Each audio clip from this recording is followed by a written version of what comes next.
भारत राष्ट्र समिति ने 4 को मुतालबा किया कि एसएससी के पर्चे सवाल के इफ्शा के केस में गिरफ्तारी के बाद करीमनगर के रुकने लोकसभा बंडी संजय कुमार को नाअहल करार दिया जाए।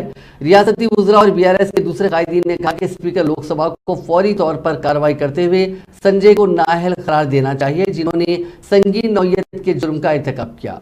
वजीर फाइनेंस हरीश राव ने कहा कि हम स्पीकर लोकसभा ओम बिरला से ख्वाहिश करते हैं कि संजय को नाअहल करार दिया जाए। हरीश राव ने एसएससी के हिंदी के पर्चे सवाल के इफ्शा के लिए संजय को सरगना करार दिया और दावा किया कि उन्हें रंगे हाथों पकड़ा गया। उन्होंने इल्जाम किया कि बीआरएस का सियासी तौर पर मुकाबला करने की अहलियत ना रखने वाले बीजेपी कायदीन बच्चों के मुस्तकबिल के साथ खेल रहे हैं और बीजेपी की सियासत एक नई बुलंदी तक पहुंच गई है और वो सियासी फायदा हासिल करने के लिए किसी भी हद तक जा सकते हैं। हरीश राव ने कहा कि वरंगल में जुमे को पर्चे सवाल के इफ्शा के लिए प्रशांत नामी जिस नौजवान को गिरफ्तार किया गया वो बीजेपी का एक वर्कर है और उसने इम्तिहान जारी रहने के दौरान बंडी संजय को पर्चे सवाल रवाना किया।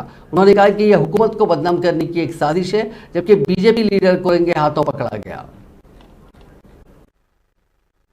గారికి పంపించింది నిజమా కాదా దీనికి సమాధానం చెప్పండి। 2 గంటల్లో 142 సార్లు అతను ఫోన్లలో మాట్లాడిండు।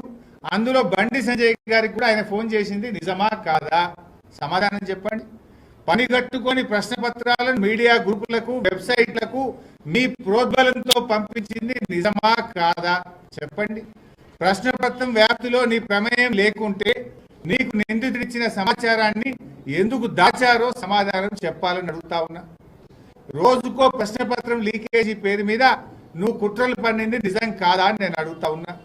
సోషల్ మీడియాలో ప్రశ్నపత్రాల లీకేజీ అంటూ ప్రభుత్వాన్ని బదనాం చేసేలా పోస్టులు పెట్టింది బీజేపీ కార్యకర్తలా కాదా మీరు సమాధానం చెప్పండి।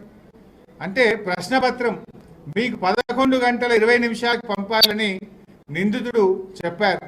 ఇది వాట్సాప్ రికార్డుల్లో కూడా ఉంది। ప్రశ్నపత్రాలు పంపితే తప్పేంటి అని